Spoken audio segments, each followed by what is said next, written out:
અને આ કથામાં શુક મહારાજ જે છે, શુક મહારાજે કેટલી મોટી વાત કરી દેવોને કે ભાઈ આ ભક્તિ શૂન્ય માણસ હોય એના માટેની આ કથા નથી. તમે આ શાસ્ત્રને સાંભળવું હોય તો અહીં બેસવું પડે અને તમે ભાવ એવો રાખવો પડે. જો હમણાં પ્રશાંતભાઈએ એવો ભાવ રાખ્યો હતો કે લો મહારાજ, હું તમને હારી આટલા બધા પૈસા ખર્ચવા છે, એના બદલે દક્ષિણા આપી દઉં હે, અને તમે મારા પરિવારને શાંતિથી કથા સંભળાવો. આપણે મસ્ત મહાદેવજીનું મંદિર બનાવ્યું છે, મંદિરમાં આવો, મારે બીજા કોઈને બોલાવવા નથી, અને આપણે શાંતિથી તમે કથા કરો ને મારો પરિવાર સાંભળે હે, તો ભગવાન રાજી ના રહે. પણ એમને એવો વિચાર કર્યો કે મારે હરિદ્વાર જેવા ક્ષેત્રની અંદર કથા કરવી છે અને મારો આખો સમાજ જે છે આ કથા સાંભળે. કેટલો મોટો સંકલ્પ જો. અને મહત્વની વાત તો એ છે કે જ્યારે અમે પોથી આ પૂજન માટે ગયા ને આ પ્રશાંતભાઈની આંખોમાં દળદળ આંસુ જોયા ગૌ માતા માટે, કે આ બધું કથાનું ફળ છે ને એ શાસ્ત્રીજી આ મારી ગાય માતાઓને તમે આપી દો, મારે કોઈ ફળ જોઈતું નથી. મારી આંખમાં પણ જરજરી આવી ગયા. એ વખતે આમ મારું કહેવાય ને ભૂલી ના શકું. ગાય માતા માટેની આટલી ભક્તિ, આટલો પ્રેમ, આટલી લાગણી,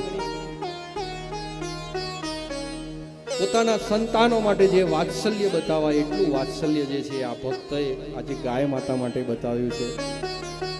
અને બધા અહીંયા સભા મંડપમાં આવો ને એટલે વધારે નહીં તો 21, 51 કે 100 મંત્રો ઓમ નમો ભગવતે વાસુદેવાયના કરી અને ગાય માતાને અર્પણ કરજો, તો આપણા યજમાનનું શ્રેય એક સાર્થક થાય. જેટલા પણ મંડપમાં આવો એ બધાએ તમારે જેટલા તમને મનમાં રાજી હોય એ પ્રમાણે તમે એટલા મંત્ર કરી અને પાછળ બોલજો કે યજમાન શ્રી આ ગાય માતા માટે જે આ કાર્ય કર્યું છે, તો આ મારું પુણ્ય ફળ જેટલા મંત્રો થયા એ બધા હું આ ગાય માતાને સમર્પિત કરું છું. એ બધા ઉદ્દેશ જળવા છે. અને ગૌ માતા એવી શક્તિ અમને પ્રદાન કરશે કે ગાય માતા માટે આવી અનેક કથાઓ જે છે તીર્થ ક્ષેત્રમાં છે. એટલે અહીંયા શુક મહારાજે કહ્યું કે હે દેવો, તમે કથાને હજુ લાયક નથી.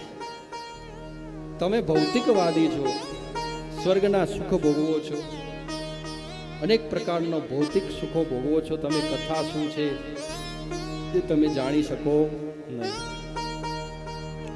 કથા તો આ ભગવાનના ભક્તો માટે છે. આ પરીક્ષિત જુઓ અને આ તમે જુઓ કે આ પરીક્ષિતની સામે તમે નજર કરો કે આ પરીક્ષિત કોણ છે? કે ચક્રવર્તી સમ્રાટ. ચક્રવર્તી સમ્રાટ કોને કહેવાય ખબર છે? કે એક ગામના જે મુખિયા હોય ને એને સરપંચ કહેવાય. એનાથી આગળ ઘણા બધા ગામોના મુખિયા હોય એને ડેલિકેટ કહેવાય. એનાથી આગળ જવો એટલે તાલુકા પંચાયતનો પ્રમુખ આવે. એનાથી આગળ જવો એટલે ધારાસભ્ય આવે, જે અત્યારની પ્રણાલી પ્રમાણે. એમાં પહેલાના પ્રમાણમાં અમુક ગામના જે મુખિયા હોય એ મુખિયાથી આગળ જવો એટલે રાજા કહેવાતા, રાજાથી આગળ જવું એટલે મહારાજા કહેવાતા, અને મહારાજાથી આગળ જવું એટલે સમ્રાટ કહેવાતા, અને સમ્રાટથી પણ આગળ જવું એટલે ચક્રવર્તી સમ્રાટ કહેવાય. એવા ધન સંપત્તિ વૈભવ એનાથી પરિપૂર્ણ આ જે કહેવાય પરીક્ષિત, એ બધું ધન સંપત્તિ વૈભવ આ બધું છોડી અને અહીંયા બિરાજમાન છે. અરે એટલું જ નહીં, આ પરીક્ષિતે રાજ્યનું સુખ પણ છોડી દીધું, સાથે સાથે પોતાના પરિવાર છે એને પણ છોડી એને અહીં કથા સાંભળવા બેઠો છે. કે પોતાના પરિવારની માયા પણ છોડી દીધી છે કે 7 દિવસ પછી મારું મૃત્યુ નિશ્ચિત છે, એટલે મારે ભગવાન સિવાય બીજું કંઈ કરવું નથી. એટલે એના પરિવારના જોડેના જે સંબંધ હતો, એની ધર્મપત્ની સાથેનો સંબંધ, એના પુત્રો સાથેના સંબંધ, બધી જેટલી પણ માલ મિલકત બધું પરિવારને સોંપી દીધું. ભાઈ હવે તમે આ રાજ્ય સંભાળો, અને હું તો આ ચાલ્યો ગંગા કિનારે.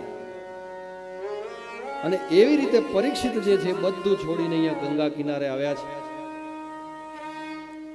અને એનાથી આગળ હે દેવો તમને શું વાત કરું કે આ પરીક્ષિત છે એને તે પોતાનું અનશન વ્રત લીધું છે, એને અનાજ પણ છોડી દીધું છે અને પાણી પણ નહીં પીવાનું એવું વ્રત લીધું છે. ભગવાનને પ્રાપ્ત કરવા માટે જ્યારે આવો ભક્ત આવી રીતે અનશન વ્રત લઈને બેઠો હોય ને, હે દેવો તમને હું આ ભાગવત કથા આપું કે તમે અમૃત કળશ લઈ અને વિનિયોગ કરવા આવ્યા છો કે કથા અમને આપો અને તમે પરીક્ષિતને અમૃત પીવડાવી દો? જાઓ, મારે તમારા અમૃતની કોઈ જરૂર નથી. હું 7 દિવસની અંદર પરીક્ષિતને મોક્ષ અપાવીશ. આટલી ગર્જના કરી અને દેવોને કહી દે છે. ને 7 દિવસની અંદર જ્યારે ગુરુ આવું કહી દીધું ત્યારે પરીક્ષિત પણ નિશ્ચિત થઈ ગયો કે હવે મારે કોઈની જરૂર નથી. અને 7 દિવસની અંદર કથા શ્રવણ કરી પરીક્ષિતે મોક્ષ મેળવ્યો. 7 દિવસની અંદર પરીક્ષિતને મોક્ષ મળતા જ બ્રહ્મલોકની અંદર અને દેવલોકની અંદર હાહાકાર મચી ગયો કે આજ સુધીમાં કોઈ એવું શાસ્ત્ર રચાણું નથી કે 7 દિવસની અંદર મોક્ષ અપાવી શકે. બ્રહ્માજીએ તરત જ પોતાના બ્રહ્મલોકની અંદર જેટલા પણ મોક્ષ અપાવવા વાળા જેટલા પણ શાસ્ત્રો હતા પુણ્યના બધાને તોલ્યા અને એક બાજુ ભાગવતજીને રાખ્યું. તો એની અંદર ભાગવતજી સર્વશ્રેષ્ઠ સાબિત થાય. બોલો શ્રી ભાગવત ભગવાન કી જય. અને એવી રીતે આ 7 દિવસની અંદર પરીક્ષિતને મોક્ષ અપાવવામાં સર્વશ્રેષ્ઠ સાબિત થયા. ત્યારે બ્રહ્માજી પણ વિસ્મિત પામ્યા અને સાથે સાથે દેવો પણ વિસ્મિત પામ્યા કે આ કેવું ચમત્કારિક શાસ્ત્ર. એટલે એવું આ ભાગવત શાસ્ત્ર છે જેનું આપણે રસપાન કરવા જઈ રહ્યા છીએ.